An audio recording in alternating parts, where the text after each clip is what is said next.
Hello, lords and ladies of the internet. I'm the King of Candor, and today... Wait, what? Oh, hey there! How nice of you to let me borrow this microphone. I'm Magic Goat, and I'm here to be your brand new father figure. Let's have some parental bonding and talk about normal video games. Wait, why is the door locked? In ChopGoblins, a first-person shooter about bringing the wonders of London culture to the United States of America, you play as John ChopGoblin, who decides to engage in local culture by robbing the American Museum of Natural History. My cell phone's not working either. After narrowly avoiding Teddy Roosevelt and Ben Stiller, you make your way to the basement where a chest kicks in your natural British instincts to throw it open and take whatever's inside. Little did you know, it's filled with a horde of goblins. Finding out that the goblins are quite rude, you give them a traditional British hello by stabbing them in the throat with your Arthurian pocket knife. You then keep with your prestigious British tradition by stealing literally everything not nailed down. You may even find that this museum comes with the standard secret gun button, as found in every US household, which stores a secret machine gun. Huh? Is that a good or a bad thing? I'm confused. Heading back to the intended path, we find the last Californian state-compliant firearm, and we use it to teach the goblins what school is like in America. They respond by bringing knives to our perfectly good gunfight and throwing them at us. Any proper British football hooligan would easily be able to deflect these knives. Unfortunately, John Goblin Chopper gets stabbed many times. Because of this, he is forced to seek medical attention by shooting the secret buttons hidden around the level, revealing the key to the break room. Just like any real break room, it's filled with ammunition and health packs. We don't have health packs. Those are ice packs you're pulling out. Don't forget to grab a beer. It was made in the local toilet, as all Miller Lights are. Make sure you stock up plenty on health and ammo as they carry over between levels exactly like in real life. What does that mean? There are no levels in real life. Oh yeah? Then why are borders so well patrolled? Why is there so much guarding? Why is it so difficult to get through them? Almost like it's a level barrier that requires lots of preparation to cross. After surviving your night at the museum, you find yourself in the beautiful streets of Detroit, only to see a horde of goblins chopping down a local orphanage. As you're left to ponder if anything has actually changed, a gang of knife-wielding hoodlums and their mothers who yell obscenities so foul they cause you physical pain initiate you into their gang. It sounds like you were initiated into the goblin culture. John ChopGoblin can now call them Gabas. He hasn't earned the R yet. Racism isn't funny, kid. Your racism is making Goblin Hitler sad. Do you want to make Goblin Hitler sad? Think about what you've done and how you can make it up to him. After barely surviving ambush after ambush, we find the standard issue police firearm and use it to gun down more goblins, discovering along the way that every vehicle here is created by Tesla. After watching a couple of walls explode and making our way into Asmongold's house for some extra loot, CJ and the Groove Street gang swing by to drop off our Uber Eats, but Big Smoke ate all my fries, so I'm not giving them a tip.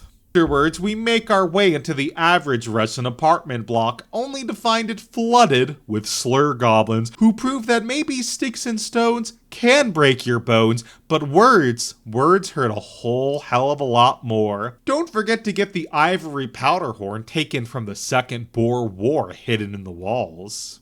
The one against the Zulu?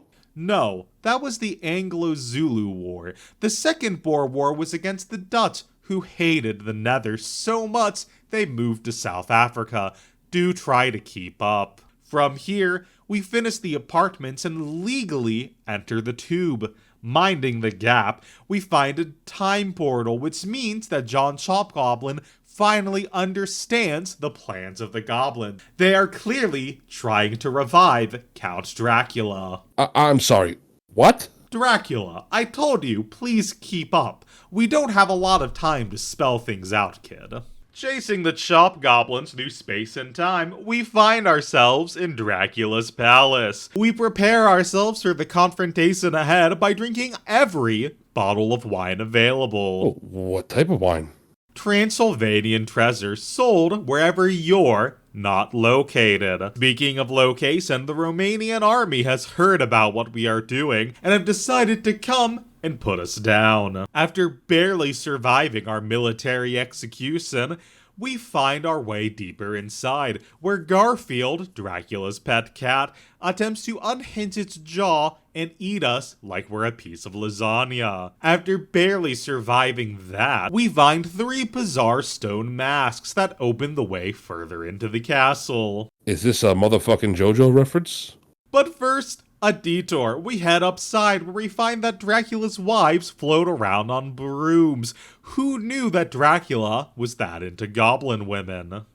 We make our way through some dangerous traps, pull a lever, and drop down to find a secret upgrade to our knife, an RGB set of lights, and some AA batteries. Sponsored by Razer, our knife now disintegrates people. Making our way down the magic slip and slide, we find a whole host of ammo and health supplies right outside of Dracula's room. Huh.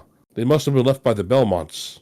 And just like that, we're in front of Dracula. He pops out of his coffin just like your stepdad and starts beating your ass while singing some catchy tunes. Thankfully, we have Samuel Colt's great equalizer, a fuck ton of guns. So John ChopGoblin puts an end to Dracula. After heroically putting down Dracula, we're teleported to ancient Greece. I have no idea why. I'm just here to murder more goblins and maybe see if we can bring some Athenian femboys home, you know, for the museum. Greece is a gorgeous location, which makes me feel way better about failing to get this secret so many times. Speaking of secrets, the BFG, or BFS, turns goblins into protein shake, which is great because the big choppas are very thirsty. They'll kill you many times, but don't worry, you can always make fun of them for missing leg day.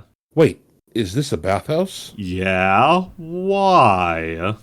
Did you try the communal sponge stick?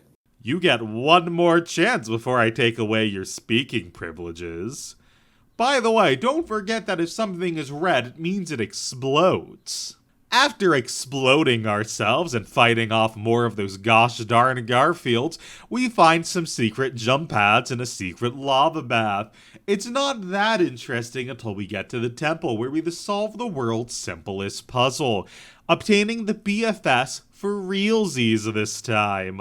Finally, John Goblin Chopper takes his newly found equipment and travels to the dystopian future of 1984, where the Goblins' HQ, Chopingrad, sits in the ruins of London. After carving our way through enough goblins wielding not lightsabers to make a noticeable impact on climate change, we get to the final room. Is it Goblin Hitler time? That's right, it's Goblin Hitler, who was actually Starlink the whole time. You thought the joke about Tesla was just that, didn't you? ChopGoblins is a fantastic 2-hour simulation of life in London, and after subjecting you all to it, you must be feeling pretty great. Yeah, it was pretty good, but I'd like to go home now, please. Ha! Don't be ridiculous, kid. Oh. I still haven't told you about all of the bonus levels or alternate guns, or heck, the 50 other games I have in store for you.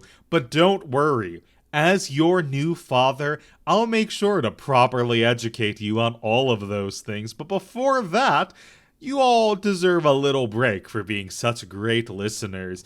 Click here when you're ready to watch the next video, or click here if you want to hear what Kid's life was like before he was locked here with me.